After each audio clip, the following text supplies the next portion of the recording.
Olá! Nossas leis dizem que o cuidado com a criança é responsabilidade de todos, da família, do Estado e da sociedade.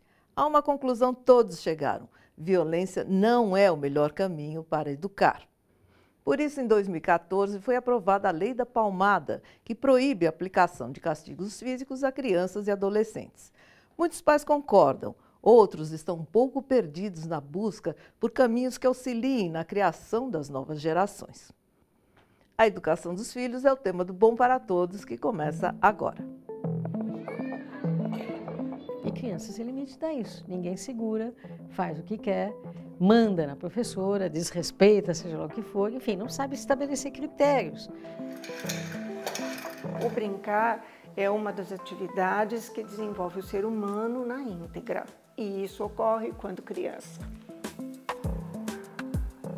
Quando a criança tem mais oportunidades de dialogar, de poder trocar com outro ser humano, talvez ela tenha mais esse discernimento de se sentir segura, né? De tomar decisões, de se sentir segura.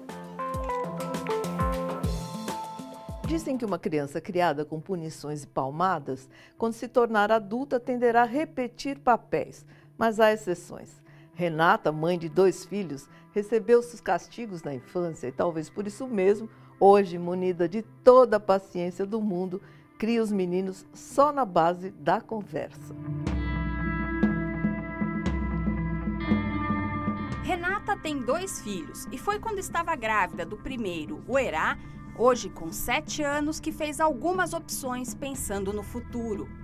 Eu escolhi ter o Herá de parto natural, ele nasceu aqui nessa casa, porque eu entendia que aquilo era a maneira mais respeitosa que um ser humano poderia vir ao mundo, que era naturalmente. O respeito e a vontade de construir um mundo melhor para os filhos orientam todas as escolhas que a Renata faz para educá-los. Não existe palmada nem castigo, tudo é conversado e negociado. Na prática, os conflitos são resolvidos com compreensão e paciência. Se alguém não quer comer é porque não tem fome. Quem tem fome, come. Então, se eu não quero comer, eu não quero comer. Ponto. Manter uma alimentação saudável é uma batalha difícil. A Renata encontrou um caminho que diminuiu conflitos e deixou a família mais satisfeita. O Herá, que é o mais velho, tinha uma alimentação bem radical, assim, sem açúcar, sem chocolate, sem um monte de coisa. Quando veio o segundo, ele já tinha experimentado. Mas eu ficava muito preocupada em dar o melhor alimento para eles, né? E eu comecei a perceber que eu podia manter isso dentro da minha casa, de oferecer só aquilo que eu considerasse o mais saudável possível. E quando a gente estivesse no mundo, fora de casa, na casa dos avós, na casa de amigos, eles poderiam experimentar aquilo que eles quisessem. A Renata diz que com diálogo e paciência consegue que eles cumpram os combinados. Quando o ser humano chama atenção, é porque ele quer alguma coisa que é importante para ele. A gente dá atenção e pronto. Fazer birra é comum, mas a Renata vê a situação de uma forma diferente. O que você chama de birra, eu chamo de necessidade não atendida. Então é com esse olhar que eu me deparo com essas situações. Lidar com as birras deles e lidar com as minhas, a gente se mistura o tempo todo, né? Esses incômodos. É sempre alguma coisa que não tá legal dentro da gente. Como toda mãe com seus filhos, a Renata tem momentos que exigem aquela paciência. A gente tem uma regra que chama brincou, guardou. Brincou, acabou de brincar? Agora você pega seu brinquedo e guarda. Às vezes tem o tempo da criança de guardar, então você espera, dá um tempo. Às vezes a brincadeira não terminou ainda, o brinquedo tá lá e tal. E às vezes eu encontro assim, não vou guardar.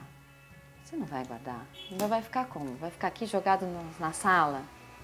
Não vou guardar. Tá. Quem que vai guardar? Você, mãe. Eu posso guardar, mas acho que o brinquedo é seu. Você não quer o brinquedo? Você não gosta desse brinquedo? Então, a gente usa e a gente guarda. Não vou guardar. Assim, aí você respira, né? Vai para outro cômodo, toma um copo d'água. Ai, agora, como é que eu saio dessa situação, né? A conversa vai longe e pode terminar com a retirada do brinquedo. É uma medida punitiva, mas ela vem de uma conversa, né? Não é simplesmente agora acabou, daqui, não quero mais. Não é isso. A Renata tem certeza que prepara os filhos para viverem mais felizes e sem mágoas. Bom, eu fui educada com alguns castigos.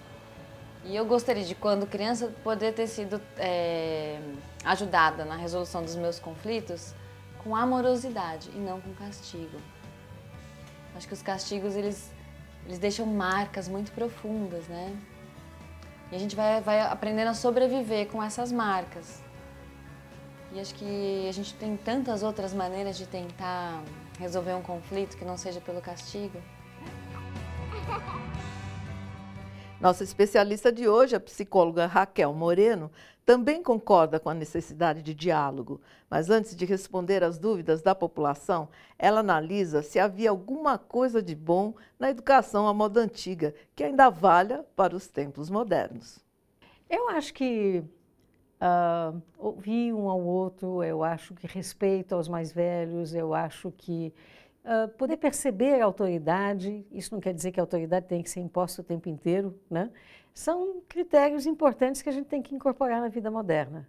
Para quem ainda tem dúvidas sobre a lei da palmada, a psicóloga lembra que foi criada para impor limites aos pais. A lei da palmada é legal porque o que se percebeu é que tinha alguns pais que abusavam um pouco da palmada, que não sabiam estabelecer o limite entre uma coisa e outra.